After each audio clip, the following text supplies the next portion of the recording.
Gilid ka, gilid.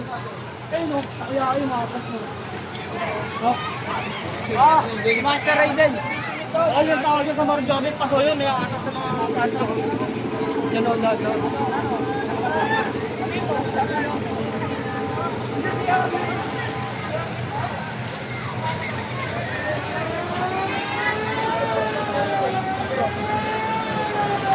Atas talaga eh. Munta ka sa mas bago makausap. Ayan, bali inatis po ni Yorme yung mga pumapasok ng mga bumbero para mapabilis po yung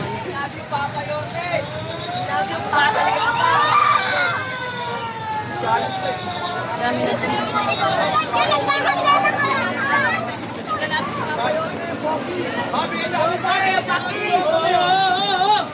Yorme, yung anak mo na lang! Kanina mo napakabigyan ka! Tabi, ang pwede ko.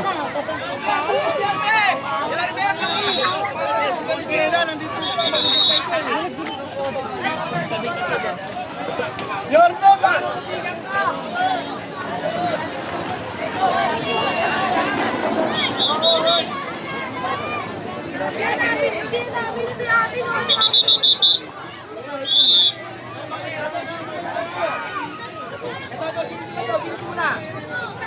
Oh, gilid. Okay, pamigay.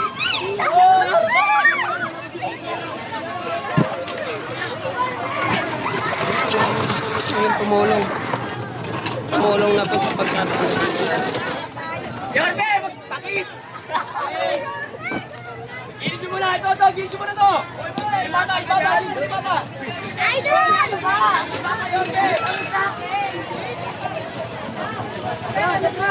Yorme!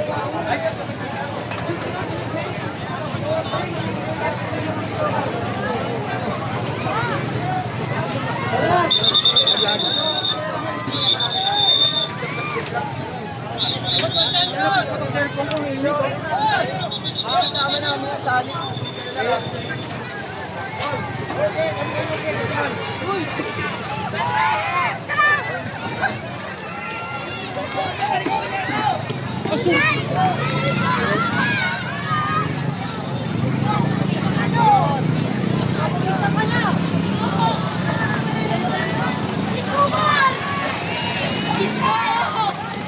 Hoy!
Gilid kayong ano, para pati may dadaan.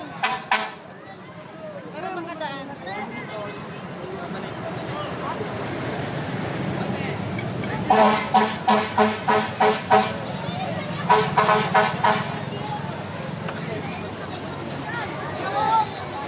Sana, naganapan ko dito. Ayos ko! Pag-ilan ka ulit.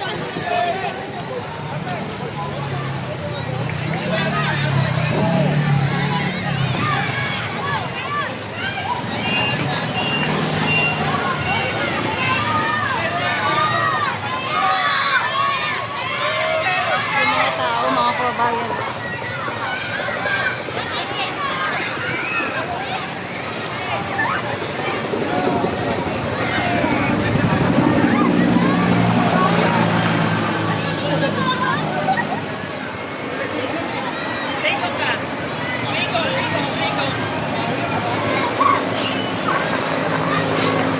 Hindi ko nga sabi ko.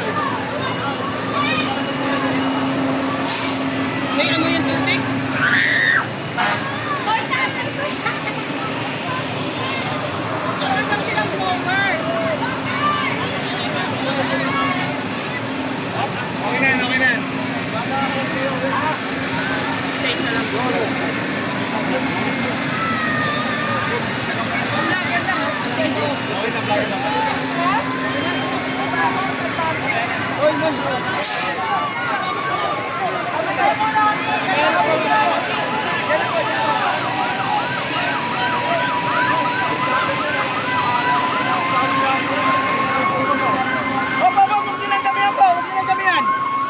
Sir, paano po si Cesar ka? Sir, paalam po kayo sa kanya, sir.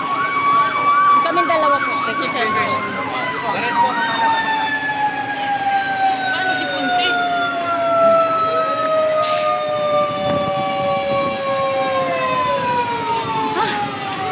Ninga. Sir, okay lang.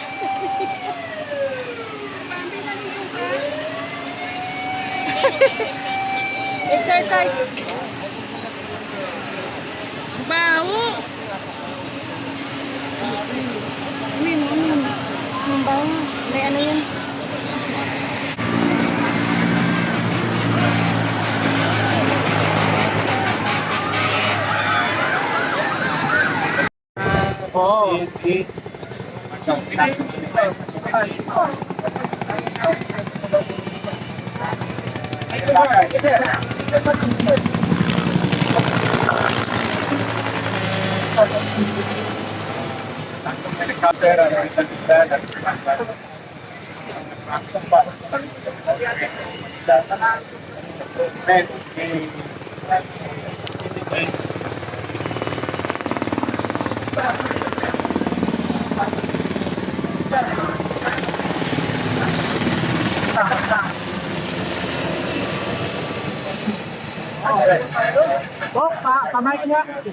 Bureau of Fire, and the volunteers, and the LPG, Manila Traffic Marshal, so on and so forth. Like to thank each and every one of them. Now, the status, meron pang namatay. Di ba una siya alam? Kabay boss, kabay boss. Kasi wala pang reported missing. Mga chaotic lang. Ang initial report, hindi ko namin nakuha kung saan nagsimula yung anong dahilan.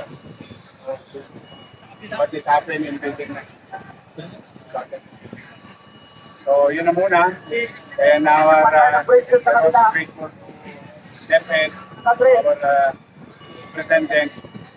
I ordered our area to utilize nearby schools and barangay basketball court para akapit muna yung mga taong pamilyang biktima. And to J. De La Puente at sa kay Vice Mayor Chia Jesa, sila na pinamahala ko doon. Kami naman dito sa fire suppression. So far, yun naman ang update. Okay naman yung sitwasyon. Then we can assess later.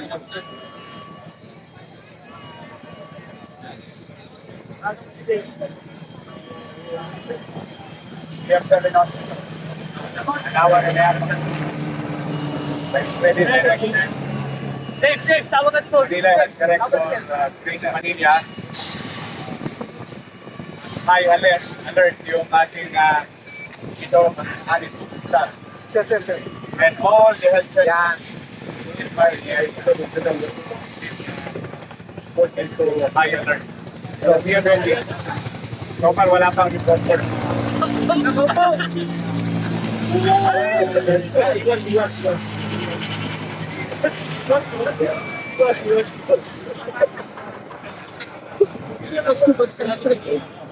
Salamat. Alam mo, nung dumating sila kanina, really fast kasi surisi, sa nalubig. So, sabi ko, supply ng tubig.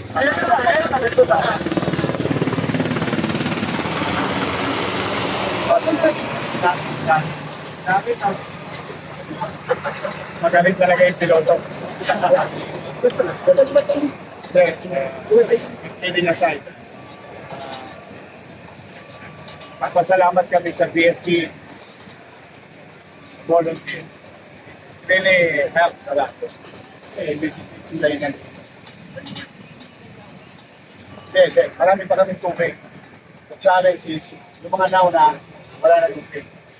That's why we created the super line so that the new fresh support or fresh supply of water para yung pressure hindi masyadong mahina, mas malapit yung tuktong pag-relay, okay naman, awa ng Diyos nangyari.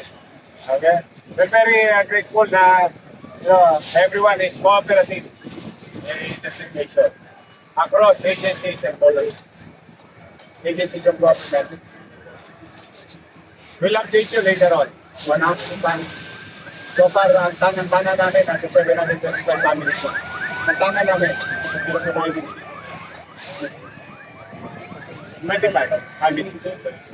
Basta lang taktaw. Mag-iingat kayo. Ito.